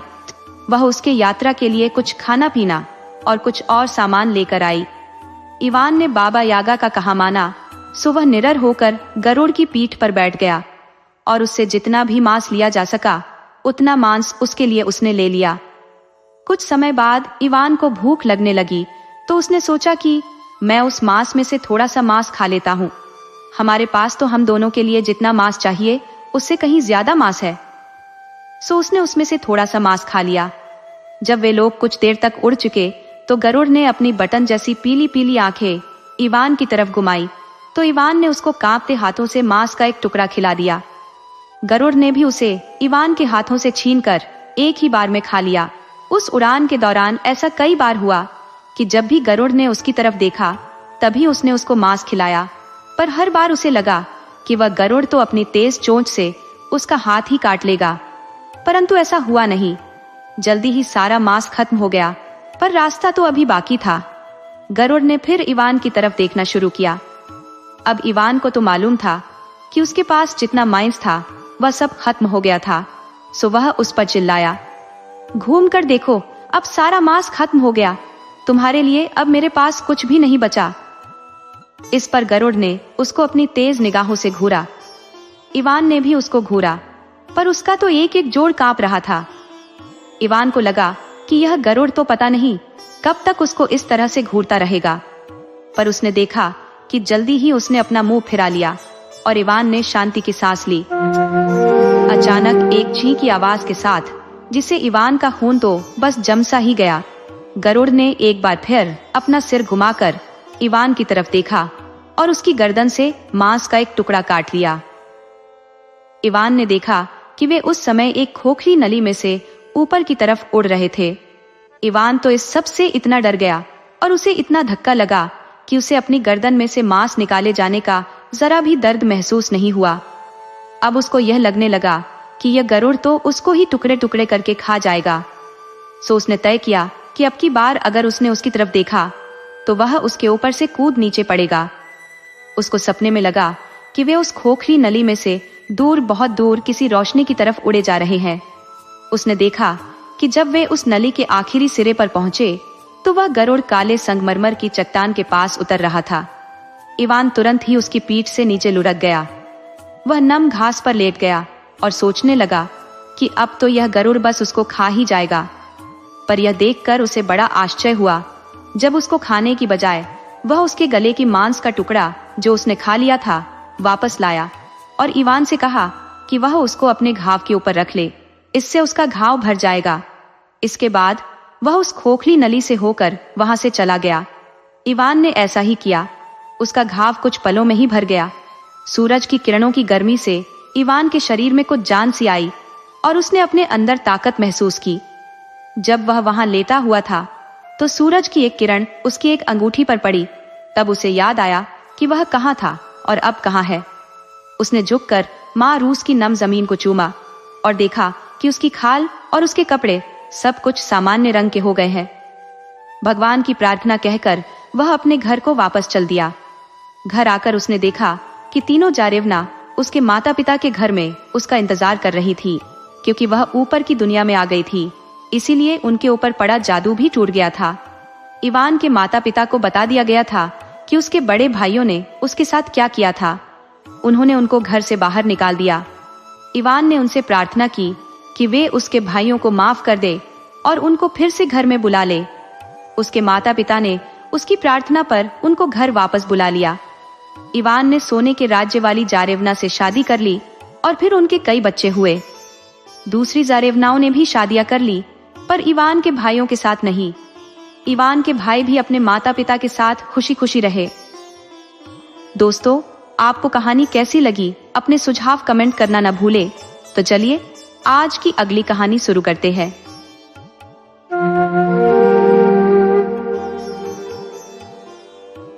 शायद तुमने ये कहानी सुनी होगी कि एक लड़की ने अपने जूते गंदे होने से बचाने के लिए डबल रोटी पर कदम रखा था। जो कुछ उसके साथ हुआ वही इस कहानी का मुख्य प्रसंग है। उस लड़की का नाम इंगर था। वह आर्थिक रूप से गरीब थी, लेकिन उसके अंदर एक घमंड और दुष्टता का अंश भी भरा हुआ था। कह सकते हैं कि उसका स्वभाव बुराई से भरा हुआ था। छोटी उम्र में उसे मक्खियों और तितलियों के पंख उखाड़ने का जुनून सवार था, ताकि वे तड़पती रहे लेकिन उड़ न सके। यदि वह किसी कीचड़ में किसी कीड़े को पकड़ लेती तो उसके शरीर में पिन चुभो देती और उसे कागज के एक टुकड़े पर रख देती, ताकि वह बेचारा कीड़ा उसे पकड़ने की कोशिश करे और अपनी पीड़ा से छटपटाता रहे। वह बड़े कौतूहल से देखती रहती कि कैसे वह कीड़ा उस कागज के सहारे अपने आप को पिन से छुड़ाने का असफल प्रयास करता। उसका यह खेल उसे असीम आनंद देता था। वह जोर जोर से हंसते हुए कहती, देखो, कीचड़ का कीड़ा पड़ रहा है, देखो, वह पन्ना उलट रहा है। समय के साथ उसकी आदतों में सुधार तो नहीं हुआ, बल्कि उसका घमंड और बढ़ता गया। इंगर सुंदर थी और यह उसकी किस्मत का एक विरोधाभास था, जिसने उसे और भी बुरा बना दिया। अन्यथा शायद दुनिया उसके साथ वैसा सौम्य व्यवहार न करती। इंगर की माँ उसके बारे में कहती थी, इसके सिर को सुधारने के लिए सख्त पानी चाहिए। जब यह छोटी थी तो उसने मेरे एप्रन पर पैर रखा और अब मुझे डर है कि यही मेरे दिल पर कदम रखेगी। आखिर उसने वही किया। उसे गांव के एक प्रतिष्ठित घर में नौकरानी के रूप में काम मिल गया। मालिक और मालकिन ने उसके साथ बड़े प्यार से व्यवहार किया, मानो वह उनकी अपनी बेटी हो। इंगर के पास अच्छे कपड़े थे और वह अपनी सुंदरता पर अभिमान करने लगी। धीरे धीरे उसके अंदर और भी अधिक घमंड घर करने लगा। 1 साल बाद मालकिन ने उससे कहा, इंगर, तुम्हें अपने माता पिता से मिलने जाना चाहिए। इंगर इसीलिए गई ताकि वह अपने नए कपड़े और सौंदर्य का प्रदर्शन कर सके। गांव पहुंचने पर उसने देखा कि तालाब के पास उसकी माँ बैठी थी। माँ जंगल से लकड़ियां बटोर कर लाई थी और अब थोड़ा आराम कर रही थी। माँ को चिथड़ों में देखकर इंगर को शर्म और गुस्सा महसूस हुआ। उसे लगा कि उसकी माँ उसके नए भव्य रूप के लिए उपयुक्त नहीं है। बिना किसी पश्चाताप के उसने गुस्से में पलटकर वापसी की राह पकड़ ली। 6 महीने और बीत गए। एक दिन मालकिन ने फिर कहा, इंगर, इस बार घर जाकर अपने बूढ़े माता पिता से मिलाओ। ये बड़ी डबल रोटी लेती जाओ। मुझे यकीन है वे तुम्हें देखकर बहुत खुश होंगे। इंगर ने अपने सबसे अच्छे कपड़े और नए जूते पहने। वह अपनी स्कर्ट को थोड़ा ऊपर उठाए हुए बड़े ध्यान से कदम रखती हुई चल रही थी, ताकि उसके कपड़े और जूते कहीं गंदे न हो जाएं। ये बात किसी को गलत नहीं लगनी चाहिए, लेकिन जैसे ही रास्ता दलदली हुआ और पानी का तालाब नजर आया, उसने अपने जूते गीले न हो इसलिए पानी पर डबल रोटी रख दी। उसने रोटी पर पैर रखा और देखते ही देखते वह रोटी कीचड़ में धंस गई और इंगर उसके साथ ही गायब हो गई। सतह पर जहां पानी ठहरा हुआ था वहां कुछ बुलबुले उठते दिख रहे थे। कहानी तो ज्यादातर इसी तरह बताई जाती है, पर असल में इंगर का क्या हुआ? वह कहां चली गई? दरअसल वह दलदल की चुड़ैल के पास जा पहुंची थी, जो बौनों की बुआ कहलाती थी। लोग बौनों के बारे में तो खूब जानते हैं, उनके बारे में कविताएं और कहानियां तक लिखी गई है, पर दलदल की चुड़ैल के बारे में बहुत कम लोग जानते हैं। जब दलदल पर कोहरा फैलता है तो लोग कहते हैं, देखो, दलदल की चुड़ैल अपनी शराब बना रही है। और यही वह शराब की भट्ठी थी जहां इंगर जा पहुंची। रहने की यह कोई अच्छी जगह नहीं थी। चुड़ैल की शराब की भट्ठी इतनी भयानक थी कि इसकी तुलना में गंदगी की कोई हौदी भी बेहतर लगती। वहां से इतनी बदबू आती थी कि उसका हल्का सा झोंका भी किसी को बेहोश कर सकता था। वहां कोई बाहर निकलने का रास्ता नहीं था।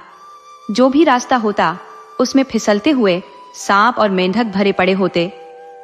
इंगर उस घिनौनी जगह में जा फंसी। ठंडे सांप और मेंढक जब उसके शरीर को छूते तो वह सिहर उठती, लेकिन यह सिहरन ज्यादा देर नहीं रही। धीरे धीरे उसका शरीर अकड़ता गया और आखिरकार वह जैसे एक बुत बन गई।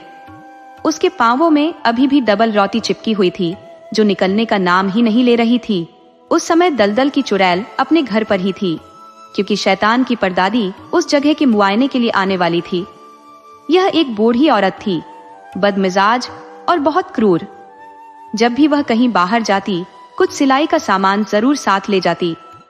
उस दिन वह झूठ को काटने का काम कर रही थी और बेकार के शब्दों को क्रोशिया कर रही थी।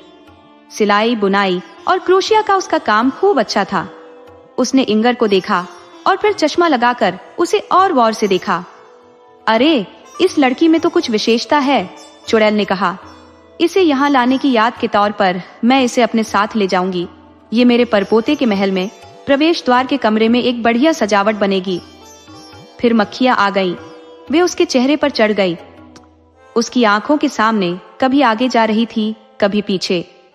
उसने पलक झपकाई जिससे वे डर कर उड़ जाए, पर वे उड़ ही नहीं सकती थी क्योंकि उनके पंख उखड़े हुए थे। वह भी दर्द भरी बात होगी, पर भूख तो उससे भी बुरी थी। इंगर को लग रहा था जैसे उसके पेट ने अपने आप को खा लिया हो। उसके अंदर और भी ज्यादा खालीपन आता गया, भयानक खालीपन। अगर यह ज्यादा देर चला तो मैं सह नहीं पाऊंगी, उसने अपने आप से कहा। पर वह खालीपन रुका नहीं, बढ़ता गया और उसे वह सहना पड़ा। उसके सिर पर एक आंसू गिरा जो उसके चेहरे और छाती से होता हुआ डबल रोटी पर गिर गया। उसके बाद और बहुत से आंसू गिरे। इंगर के लिए कौन रो रहा था? धरती पर उसकी माँ थी, वही जो रो रही थी। जब कोई माँ अपने बुरे बच्चे की वजह से रोती है तो वे आंसू बच्चे तक पहुंच जाते हैं, पर उससे बच्चे को कोई मदद नहीं मिलती, बल्कि उसका दर्द और परेशानी और बढ़ जाते हैं। ओह, ये भयानक भूख खत्म नहीं हो रही। काश वह जिस रोटी पर खड़ी थी उस तक पहुंच पाती। उसे लग रहा था कि उसके अंदर का सब कुछ खा लिया गया है। वह खोखले खोल की तरह रह गई है, जिसमें धरती पर उसके बारे में कही जाने वाली सारी बातें गूंज रही थी। उसे सब सुनाई दे रहा था, पर कुछ भी अच्छा नहीं था। उसके बारे में कही गई हर बात बड़ी सख्त और बुरी थी। उसकी माँ उसके लिए रो रही थी, पर साथ ही कह रही थी कि अहंकार का सिर नीचा होता है। इंगर, यही तुम्हारी बदकिस्मती है। तुमने अपनी बेचारी माँ को कितना दुख पहुंचाया है।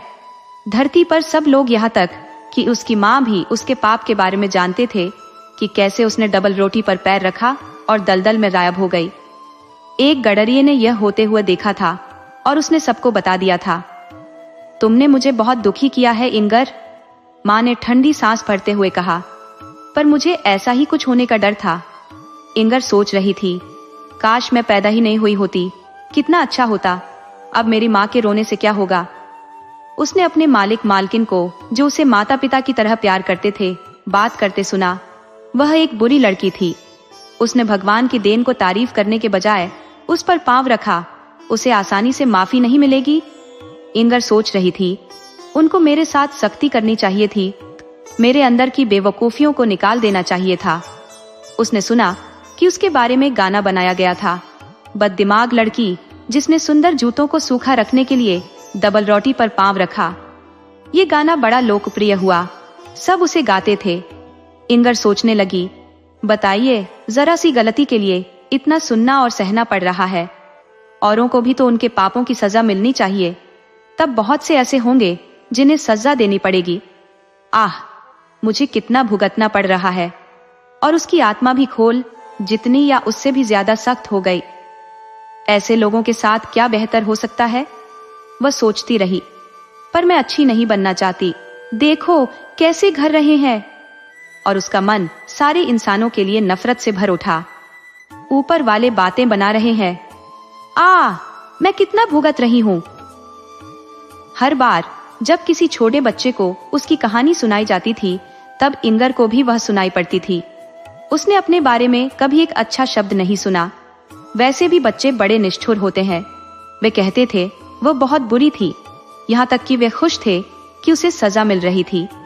पर एक दिन जब उसके अंदर गुस्से और भूख से सब खत्म हुआ जा रहा था, उसने सुना कि एक प्यारी भोली बच्ची को उसकी कहानी सुनाई जा रही थी। वह बच्ची जोर से रो पड़ी। वह बददिमाग, अच्छी चीजों से प्यार करने वाली इंगर के लिए रो रही थी। उसने पूछा, क्या वह फिर कभी धरती पर नहीं आएगी? जो बड़ा आदमी उसे कहानी सुना रहा था बोला, नहीं, वह फिर कभी धरती पर नहीं आएगी, पर वह माफी मांग ले और कहे कि वह फिर ऐसा नहीं करेगी। पर वह माफी नहीं मांगेगी, बड़े ने कहा। लड़की बोली, काश वह ऐसा कह दे। अगर वह फिर धरती पर आएगी तो मैं उसे अपनी गुड़िया का घर दे दूंगी। मुझे लगता है उस बेचारी इंगर को कितना बुरा लग रहा होगा। ये शब्द इंगर के दिल को छू गए और एक पल के लिए उसकी तकलीफ दूर हो गई, क्योंकि यह पहली बार थी कि किसी ने उसे बेचारी कहा था और उसकी गलतियों के बारे में कुछ नहीं जोड़ा था। एक छोटी भोली लड़की उसके लिए रोई थी और चाहती थी कि उसे बचा लिया जाए। उसे अजीब सा लगा। वह खुद भी रो सकती थी, पर रो नहीं पाई, और यह भी एक सजा थी। जैसे जैसे साल बीतते गए, धरती पर उसके बारे में बातचीत कम होती गई। नीचे नरक में घुसने वाले कमरे में कुछ नहीं बदला, पर एक दिन उसने सुना कोई ठंडी सांस लेकर कह रहा था, इंगर, इंगर, तुमने मुझे कितना दुख दिया, पर मैं जानती थी तुम यही करोगी। वह उसकी मरती हुई माँ थी। कभी कभी उसके पुराने मालिक मालकिन उसका नाम लेते थे, पर वे उसके बारे में दयापूर्वक बात करते थे, खासकर उसकी मालकिन। पता नहीं मैं तुम्हें फिर देख पाऊंगी या नहीं इंगर, किसे पता होता है कि कौन कहाँ जाएगा। पर इंगर को पक्का पता था कि उसकी दयालु मालकिन उसकी तरह नहीं भुगतेगी। समय बीतता गया, लंबे कड़वे साल बीतते गए। आखिर फिर एक बार इंगर ने अपना नाम सुना। उसे लगा कभी न खत्म होने वाले हॉल के अंधेरे में उसके ऊपर दो तेज सितारे चमक रहे हैं। वे वही दो दयालु आंखें थी जो धरती पर अब बंद होने वाली थी। कितने साल पहले जो छोटी बच्ची बेचारी इंगर के लिए रोई थी, अब बूढ़ी औरत थी जिसे भगवान ने अपने पास बुलाया था। उस आखिरी वक्त पर जब उसके दिमाग में लंबे जीवन की सारी बातें घूम रही थी, तब उसे यह भी याद आया कि जब वह छोटी बच्ची थी तो इंगर की कहानी सुनकर कितना रोई थी। मरने से पल भर पहले उस औरत को वह पहले हुई बात फिर से ऐसे याद आई कि वह जोर से बोल उठी, ओ भगवान, क्या मैंने इंगर की तरह आपके उपहारों पर पैर नहीं रखा और कभी यह समझा भी नहीं कि मैंने ऐसा किया है? क्या मैंने अपने अंदर अहंकार महसूस नहीं किया? पर मुझे तुमने कभी बेसहारा नहीं छोड़ा, अब भी मत छोड़ना बाता। जैसे ही बुढ़िया की आंखें बंद हुई, उसकी अंदर की आंखें खुल गई। जो अब तक उससे छिपा था वह अब दिखने लगा। मरते वक्त उसके ख्यालों में इंगर थी, इसलिए अब उसे इंगर का पूरा दुख दिखाई देने लगा। यह देखकर वह फिर से बचपन की तरह फूट फूट कर रोने लगी। उसके आंसू और प्रार्थना शैतान के घर में घुसने वाले हॉल में खड़े इंगर के बुत के खोल में गूंजने लगे। इंगर की दुखी आत्मा ऊपर से बिना उम्मीद के आने वाले इस प्यार से गदगद हो उठी। भगवान की एक दिव्य दूत उसके लिए रो रही थी। उसकी परेशान आत्मा धरती पर बीते अपने जीवन और सारे कामों को याद करने लगी। वह कांप उठी और आंसू बहाने लगी जो इंगर ने कभी नहीं बहाए थे। लड़की अपनी गलती समझ गई और समझते ही जान गई, अब मैं कभी नहीं बच सकती। उसने अभी इतना सोचा भी नहीं था कि स्वर्ग से सूरज की किरण से भी तेज रोशनी उसके ऊपर पड़ने लगी। सूर्य की किरण से बर्फ का आदमी या बच्चे के गर्म मुंह में पड़ी बर्फ जितनी जल्दी पिघलती है, उससे भी ज्यादा जल्दी इंगर का बुत पिघला और गायब हो गया। जहां वह खड़ा था वहां से एक चिड़िया ऊपर जमीन की तरफ उड़ गई। डर और शर्म से भरी वह चिड़िया एक गिरती हुई दीवार के छेद के अंधेरे में छिप गई। वह चिड़िया हर जीवित चीज से डर रही थी। वह चहचहा नहीं सकती थी क्योंकि उसके पास आवाज नहीं थी। उसने बहुत देर तक अंधेरे में बैठने के बाद बाहर झांका और बाहर की खूबसूरती देखने लगी, क्योंकि दुनिया वाकई बहुत सुंदर है। रात का वक्त था, आकाश पर चंद्रमा तिर रहा था, हवा धीमी और ताजी थी, चिड़िया पेड़ों और झाड़ियों की खुशबू संघ रही थी। उसने अपनी परों वाली पोशाक को देखा और जाना कि वह कितनी सुंदर है। प्रकृति की हर चीज कितने प्यार से बनाई गई है। चिड़िया अपने विचारों को गीतों में बताना चाहती थी। वह बसंत में कोयल की आवाज खुशी खुशी से लेती, पर नहीं ले पाई। पर भगवान जो मौन केरे का भी अपनी प्रशंसा में गाया गया, भजन सुन लेता है। उसने इसको भी सुना और समझा, ठीक वैसे ही जैसे उसने डेविड की कविता को शब्दों और लय में व्यक्त होने से पहले उसके दिल में होते हुए ही समझ लिया था। दिन और हफ्ते बीतते गए। चिड़िया में बिना आवाज के गीत बनते रहे। उन्हें चाहे शब्द या संगीत में अभिव्यक्ति नहीं मिली, पर वे कामों में व्यक्त होते रहे। पतझड़ के बाद सर्दियां आ गई। क्रिसमस का भोज पास आ रहा था। किसानों ने आंगन में एक ऊंचे बांस पर जई के पौधे का गुच्छा सा बांध दिया, ताकि ईसा के जन्मदिन के दिन आकाश में उड़ने वाली चिड़िया भूखी न रह जाए। क्रिसमस के दिन सुबह जब सूरज निकला तो वह जई के गुच्छे पर चमका और चहकती हुई चिड़िया उसके चारों तरफ उड़ने लगी। उस वक्त वह अकेली चिड़िया, जो अब तक डर के मारे किसी के पास जाने की हिम्मत नहीं कर पाई थी और अब तक दीवार के छेद में छिपी हुई थी, एक शब्द बोल पड़ी, पिप। उसके मन में एक विचार आया। वह अपनी छिपी हुई जगह से निकली और उड़ चली। उसकी कमजोर सी एक पिप एक पूरे खुशी के गाने की तरह थी। जमीन पर तो वह एक चिड़िया थी, पर स्वर्ग में वे जानते थे कि वह कौन सी चिड़िया थी। बहुत तेज सर्दी थी। झीलें बर्फ से ढक गई थी। जंगल के जानवरों और पक्षियों के लिए मुश्किल वक्त था। खाना मिल नहीं रहा था। बड़ी सड़क पर छोटी चिड़िया उड़ रही थी। सड़क पर जाती सवारियों के निशानों के बीच में उसे जई का एकाध दाना मिल जाता था। जहां यात्री आराम करते थे, वहां कभी कभी उसे डबल रोटी के टुकड़े या चूरा मिल जाता था। वह खुद बहुत कम खाती थी, पर बाकी भूखी चिड़ियों को बुलाती थी ताकि वे खा लें। शहर में वह उस आंगन को ढूंढती जहां किसी दयालु हाथ ने भूखी चिड़ियों के लिए रोटी या नाज के दाने फेंके हों। ऐसी जगह मिलने पर वह एकाध दाना खाकर बाकी उन्हें दे देती थी। सर्दियों भर में छोटी चिड़िया ने डबल रोटी के इतने टुकड़े इकट्ठा किए और बांटे, जिनका वजन इंगर की उस डबल रोटी जितना हो गया था, जिन पर उसने जूतों को गंदा होने से बचाने के लिए पांव रखा था। जैसे ही आखिरी छोटा टुकड़ा मिला और उसने दिया, वैसे ही छोटी चिड़िया के पंख बड़े होते गए और उसका रंग स्लेटी से सफेद हो गया। बच्चे बोले, देखो, झील के ऊपर समुद्री बत्तख उड़ रही है। वे उस सफेद चिड़िया के पीछे दौड़ने लगे, जो पानी की तरफ आती फिर वापस ऊपर आकाश में उड़ जाती थी। सूरज की धूप में उसके सफेद पंख चमक रहे थे। फिर वह चली गई। बच्चे बोले, वह सूरज के अंदर चली गई। चकमक डिबिया, डैनिश कहानी, हैंस क्रिश्चियन एंडरसन 47। चकमक डिबिया, Danish story in Hindi, Hans Christian Anderson. चकमक डिबिया, परिकथा। सड़क पर एक जवान सैनिक चला आ रहा था। दाया बाया, दाया बाया। उसकी पीठ पर एक बड़ा झोला था और कमर में तलवार लटक रही थी। वह युद्ध से लौट रहा था, थका हुआ पर अडिग। चलते चलते उसकी मुलाकात एक जादूगरनी से हो गई। वह एकदम कुरूप थी। उसका नीचे का होंठ लटक कर छाती तक आ रहा था। वह बोली, शाम की राम राम नौजवान सैनिक, तुम्हारी तलवार बड़ी शान की है और झोला तो खूब विशाल। तुम तो सच्चे फौजी लगते हो। मैं तुम्हें ढेर सारा पैसा दे सकती हूँ। सैनिक ने थोड़ा हैरान होते हुए जवाब दिया, शुक्रिया बुजुर्ग जादूगरनी। जादूगरनी ने पास खड़े एक बड़े पेड़ की ओर इशारा किया और कहा, देख रहे हो इस विशाल पेड़ को? इसका तना खोखला है। तुम इस पर चढ़कर उस छेद में घुस जाना, फिर फिसलते हुए नीचे उतरते जाना। मैं तुम्हारी कमर में रस्सी बांधकर ऊपर से पकड़े रहूंगी। जब बुलाओगे तो तुम्हें ऊपर खींच लूंगी। सैनिक ने जिज्ञासा पूर्वक पूछा, नीचे जाकर करना क्या है? जादूगरनी हंसी और बोली, बस पैसा इकट्ठा करना। अब ध्यान से सुनो। जब तुम नीचे पहुंचोगे तो तुम्हारे सामने एक बड़ा गलियारा आएगा जहां 100 दियों की रोशनी होगी।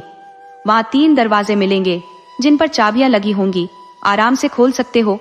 पहले कमरे में घुसते ही तुम्हें एक अलमारी पर बैठा कुत्ता मिलेगा जिसकी आंखें प्याले जितनी बड़ी होंगी। घबराना नहीं, मैं तुम्हें अपना नीला चारखाने वाला कपड़ा दे दूंगी। उसे जमीन पर बिछाकर कुत्ते को उस पर बिठा देना। फिर वह तुम्हें कुछ नहीं कहेगा। अलमारी में तांबे के सिक्के भरे होंगे, जितने चाहो ले लेना। अगर चांदी चाहिए तो अगले कमरे में जाना। वहां दूसरा कुत्ता मिलेगा जिसकी आंखें चक्की के पाट जितनी बड़ी होंगी। डरना मत, उसे भी कपड़े पर बिठाकर जितना चाहो चांदी ले लेना। और अगर सोना चाहिए तो तीसरे कमरे में जाना। वहां का कुत्ता तो और भी भयानक दिखेगा।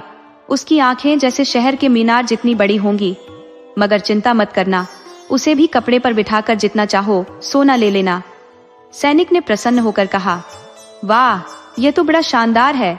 लेकिन बुजुर्ग जादूगरनी, बदले में तुम्हें क्या चाहिए? मुझे यकीन है तुम्हें भी कुछ चाहिए होगा। बूढ़ी जादूगरनी ने धीरे से कहा, मुझे तो बस वह चकमक डिबिया चाहिए जो वहां मेरी दादी पिछली बार भूल गई थी, और कुछ नहीं।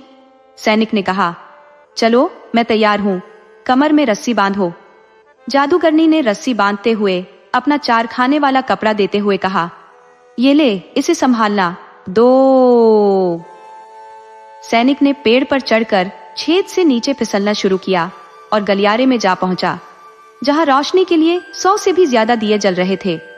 उसने पहला दरवाजा खोला और सामने एक कुत्ता नजर आया, जिसकी आंखें चाय के प्याले जैसी बड़ी थी और वह उसे घूर रहा था। सैनिक ने बिना घबराए कुत्ते को जादूगरनी के कपड़े पर बैठाया और कहा, तुम तो बड़े प्यारे लग रहे हो। फिर उसने आराम से तांबे के सिक्के अपनी जेब में भर लिए और तिजोरी बंद कर दी। कुत्ते को उसकी जगह पर वापस बैठा दिया।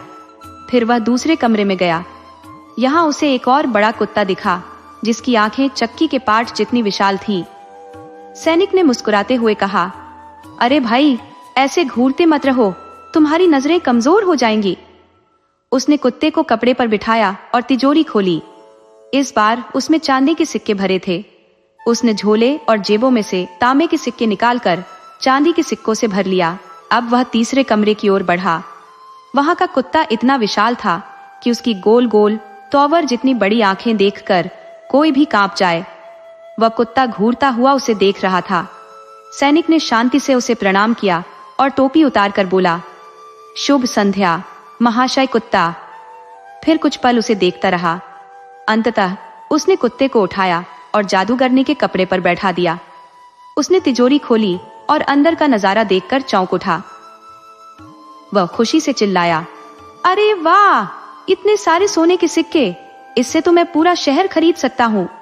सैनिक ने जल्दी जल्दी झोला, जेबें, जूते और टोपी तक सोने से भर लिए। इसके बाद उसने कुत्ते को वापस उसकी जगह बिठाया, दरवाजा बंद किया और खोखले पेड़ से ऊपर की ओर आवाज लगाई, बूढ़ी जादूगरनी, मुझे ऊपर खींचो। जादूगरनी ने ऊपर से पूछा, चकमक डिबिया भी उठा ली? सैनिक ने ईमानदारी से कहा, अरे मैं तो भूल ही गया था। वह वापस गया, डिबिया उठाई और जादूगरनी ने उसे ऊपर खींच लिया। वह सड़क पर वापस आ चुका था, पर अब उसकी जेबें, झोला, टोपी और जूते सब सोने से भरे थे। अब उसके मन में विचार बदलने लगे। उसने जादूगरनी से कहा, तुम्हें इस चकमक डिबिया से क्या काम है? जा आशी। जादूगरनी ने झुंझलाते हुए कहा, तुम्हें इससे क्या? तुम्हें तो सोना मिल गया, अब मेरी डिबिया वापस करो। सैनिक ने कहा, मुझे फौरन बताओ कि तुम उससे क्या करोगी, नहीं तो मैं तलवार से तुम्हारा सिर उड़ा दूंगा। जादूगरनी ने सख्ती से कहा, नहीं बताऊंगी। पर उससे गलती हो गई, क्योंकि सैनिक ने सचमुच उसका सिर काट दिया और वह मर गई।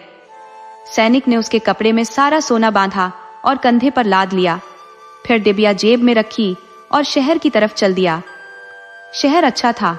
सैनिक सबसे बढ़िया सराय में गया। वहां उसने सबसे बढ़िया कमरा मांगा, फिर अपनी पसंद का बढ़िया खाना खाया, क्योंकि अब उसके पास इतना पैसा था कि वह अमीर कहा जा सकता था। उसके जूतों पर पॉलिश करने वाले नौकर को बड़ा ताज्जुब हुआ कि इतने पैसे वाले आदमी के ऐसे घिसे हुए जूते हैं, पर सैनिक को अभी खरीदारी करने का वक्त ही नहीं था। अगले दिन उसने अपने पैसों के हिसाब से अपने लिए कपड़े और जूते खरीदे। अब वह एक बड़ा आदमी बन गया। लोग उसे अपने शहर और राजा तथा उसकी सुंदर बेटी के बारे में बताने को बेचैन थे। सैनिक ने कहा, मैं उसे देखना चाहूंगा। शहर वालों ने बताया, उसे कोई नहीं देख सकता। वह एक तांबे के किले में रहती है, जिसके चारों तरफ दीवारें, बुर्ज और खाई है। राजा किसी को वहां नहीं जाने देता, क्योंकि यह भविष्यवाणी की गई है कि वह एक मामूली सैनिक से शादी करेगी, और राजा यह नहीं चाहता। सैनिक सोच रहा था कि काश मैं उसे देख पाता, पर यह सोचा भी नहीं जा सकता था। वह हंसी खुशी रह रहा था, थिएटर देखने जाता था। उसने एक गाड़ी खरीद ली थी ताकि राजा के बगीचे में चक्कर लगा सके।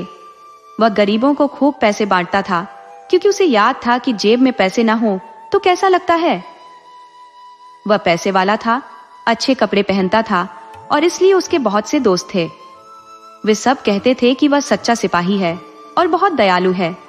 उसे अपनी तारीफ सुननी बहुत अच्छी लगती थी, पर क्योंकि वह रोज खर्च करता था और मिलते नहीं थे, तो जल्दी ही उसके पास सिर्फ 2 तांबे के सिक्के बचे। उसे नीचे के सुंदर कमरे से ऊपर दुछत्ती के छोटे से कमरे में जाना पड़ा। अब वह खुद अपने जूते पॉलिश करता था और बड़ी सुई से उनकी मरम्मत करता था। उसका कोई दोस्त उससे मिलने नहीं आता था। वे कहते थे कि उसके पास पहुंचने के लिए बहुत सीढ़ियां चढ़नी पड़ती है। एक शाम को बहुत अंधेरा था, वह एक मोमबत्ती भी नहीं खरीद सकता था। अचानक उसे चकमक डिबिया याद आई, जिसमें एक छोटी मोमबत्ती पड़ी थी। उसने डिबिया में से मोमबत्ती निकाली, फिर चकमक को रगड़ा।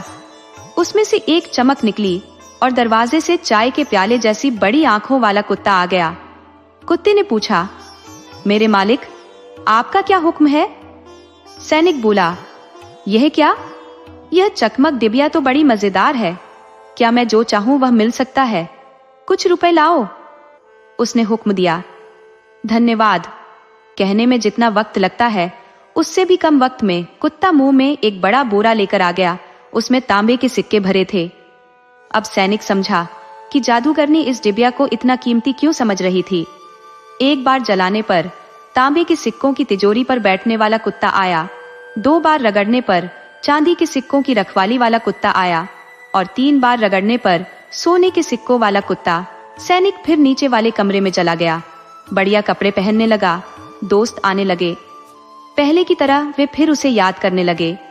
एक बार दोस्तों के चले जाने के बाद जब वह अकेला बैठा था, तो सोचने लगा, कितने दुख की बात है कि कोई उस सुंदर राजकुमारी को नहीं देख सकता। अगर कोई देख ही न सके तो उस खूबसूरती का क्या फायदा? क्या उसे हमेशा ऊंची दीवारों और तांबे के किले के भुओं में छिपे रहना होगा? क्या मैं कभी उसे नहीं देख पाऊंगा? मेरी चकमक डिबिया कहाँ है? उसने उसे रगड़ा। चाय के प्यालों जैसी आंखों वाला कुत्ता आया। सैनिक बोला, मैं जानता हूं कि बहुत देर हो गई है, पर चाहे 1 मिनट के लिए ही सही, मैं उस सुंदर राजकुमारी को देखना चाहता हूं। कुत्ता चला गया और उसी क्षण सोती राजकुमारी को पीठ पर डालकर ले आया। वह बहुत सुंदर थी। कोई भी उसे देखकर समझ सकता था कि वह असली राजकुमारी है। सैनिक सच्चा सैनिक होने के कारण उसे चूमे बिना नहीं रह सका। कुत्ता राजकुमारी को वापस उसके तांबे के किले में छोड़ आया। सुबह माता पिता के साथ चाय पीते वक्त राजकुमारी ने उन्हें बताया कि उसने उस रात बड़ा अजीब सपना देखा। एक बड़ा कुत्ता आकर उसे एक सैनिक के पास ले गया, जिसने उसे चूम लिया। रानी बोली, अच्छी कहानी है, पर वह सचमुच यह नहीं मानती थी। अगली रात उसने सोती हुई राजकुमारी की निगरानी के लिए एक बूढ़ी औरत को भेजा, ताकि यह पता चल सके कि वह सपना ही है, कोई बुरी बात नहीं। सैनिक राजकुमारी को देखने के लिए इतना बेचैन था कि सह नहीं पा रहा था। उसने रात को फिर कुत्ते को उसे लाने के लिए भेजा। कुत्ता जितनी तेजी से भाग सकता था भागा, पर वह बुढ़िया भी जूते पहने हुए थी। वह पूरा रास्ता पीछे भागती रही। जब उसने कुत्ते को घर में घुसते देखा तो दरवाजे पर चौक से एक निशान बना दिया। उसने सोचा, अब सुबह घर ढूंढना आसान होगा, और घर जाकर सो गई। कुत्ता जब राजकुमारी को किले में पहुंचाकर लौटा तो उसने देखा कि उसके मालिक के दरवाजे पर चौक का निशान है। उसने पूरे शहर के मकानों पर वैसा ही निशान बना दिया। इस होशियारी की वजह से बुढ़िया को सही दरवाजे का पता ही नहीं चल सका, क्योंकि अगले दिन सुबह राजा, रानी व बुढ़िया और राजा के अफसर शहर का वह घर ढूंढने निकले जहां राजकुमारी गई थी। पहला दरवाजा देखते ही राजा बोला, यह रहा। रानी ने दूसरा दरवाजा देखकर कहा, नहीं प्रिय, ये है, क्योंकि उसने निशान दूसरे दरवाजे पर देखा था। ये है, वह है। सब एक साथ चिल्ला रहे थे, क्योंकि जहां भी कोई देख रहा था दरवाजों पर वही एक निशान था। आखिर सब हार गए। रानी केवल सोने की गाड़ी में सवारी ही नहीं करती थी, वह बहुत चतुर भी थी। उसने सोने की कैंची निकाली, एक बड़ा सा रेशमी कपड़े का टुकड़ा काटा, उससे एक सुंदर थैला बनाया। उस थैले को कोटू के दानों से भरा और राजकुमारी की कमर से बांध दिया। उस थैले में रानी ने सिर्फ इतना बड़ा छेद किया कि एक बार में कोटू का एक ही दाना गिरे, जिससे पता चल जाए कि कुत्ता राजकुमारी को कहां ले गया था। रात में फिर कुत्ता गया ताकि राजकुमारी को पीठ पर उठाकर सैनिक के पास ले जा सके। अब सैनिक उसे इतना प्यार करने लगा था कि उसकी सिर्फ एक ही इच्छा थी कि वह राजकुमार बनकर उससे शादी कर ले। कुत्ते ने ध्यान नहीं दिया और न ही उसे पता चला कि कोटू के दाने तांबे के किले से लेकर सैनिक के कमरे तक एक लकीर छोड़ आए थे। सुबह राजा रानी को बिना परेशानी के पता चल गया कि राजकुमारी कहाँ गई थी। उन्होंने सैनिक को जेल में डाल दिया। बेचारा सैनिक अंधेरी कोठरी में अकेला बैठा था। उसे सबसे बड़ी फिक्र यह थी कि सभी कह रहे थे, कल तुम्हें फांसी दी जाएगी। ये कोई हंसी की बात नहीं थी। काश उसके पास चकमक डिबिया होती, पर वह तो उसे कमरे में भूल आया था। जब सूरज चढ़ा तो उसे खिड़की की सलाखों के बाहर लोग दिखे जो जल्दी जल्दी शहर के बड़े फाटक की तरफ जा रहे थे। फांसी शहर की दीवारों के बाहर ही दी जानी थी। सैनिक को ड्रमों और सैनिकों के पैरों की आवाज सुनाई दे रही थी। सब भागे जा रहे थे। तभी उसे जूते बनाने वाले का एक चेला दिखाई दिया। वह अपना चमड़े का एप्रन और स्लीपर पहने हुए थे। वह अपनी टाने इतनी ऊंची उठा रहा था जैसे कूद रहा हो। तभी उसका एक स्लीपर उछलकर सैनिक की खिड़की के पास आ गिरा। जैसे ही वह उसे लेने आया, सैनिक चिल्लाया, ए सुनो, 1 मिनट रुककर बात सुनो। जब तक मैं नहीं पहुंचता तब तक वहां कुछ नहीं होगा। अगर तुम सराय तक जाकर मेरी चकमक डिबिया जो मैं वहीं भूल आया ला दोगे तो मैं तुम्हें 4 तांबे के सिक्के दूंगा। पर इसके लिए तुम्हें टांगों को इस्तेमाल करना होगा, नहीं तो बहुत देर हो जाएगी। उस लड़के के पास एक सिक्का भी नहीं था। 4 मिलने की उम्मीद में वह भागा और सैनिक को वह डिबिया लाकर दे दी। और अब सुनो कि इसके बाद क्या हुआ। शहर के फाटक के बाहर एक फांसी का फंदा तैयार किया गया था। वहां राजा के सिपाही और सैकड़ों दूसरे लोग खड़े हुए थे। राजा और रानी अपने सुंदर सिंहासन पर बैठे थे। जज और राजा के मंत्री उनके सामने बैठे थे। सैनिक मंच पर खड़ा था, पर जब फंदा उसके गले में डाला जाने लगा तब वह बोला कि कानून के मुताबिक मरने वाले की एक इच्छा पूरी की जाती है। उसकी इच्छा सिर्फ तंबाकू का एक पाइप पीने की है। राजा मना नहीं कर पाया। सैनिक ने अपनी चकमक डिबिया निकाली, उसे रगड़ा, 1 बार, 2 बार, 3 बार। फौरन 3 कुत्ते उसके सामने आ गए।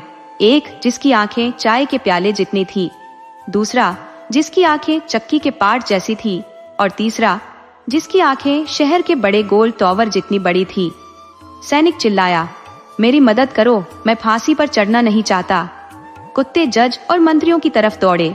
उन्होंने एक की टांग पकड़ी, दूसरे की नाक, फिर उन्हें हवा में इतना ऊपर उछाला कि वापस जमीन पर गिरने से उनके टुकड़े टुकड़े हो गए। राजा चीखा, मुझे नहीं। पर सबसे बड़े कुत्ते ने राजा और रानी दोनों को उतना ही ऊंचा उछाला जितना औरों को उछाला था। राजा के रक्षक डर गए। लोग चिल्लाने लगे, सैनिक, तुम हमारे राजा बन जाओ और राजकुमारी से शादी कर लो। सैनिक राजा की सोने की गाड़ी में सवार हुआ। तीनों कुत्ते आगे आगे नाचते हुए भौंक रहे थे। हुर्रे! छोटे बच्चे सीटी बजा रहे थे। राजा के रक्षक उसको सम्मान दे रहे थे। राजकुमारी को किले से लाया गया। उसे शादी करके रानी बनना बहुत अच्छा लगा। 1 हफ्ते तक शादी की दावत चलती रही। तीनों कुत्ते मेज पर बैठकर लोगों को आंखें दिखाते रहे।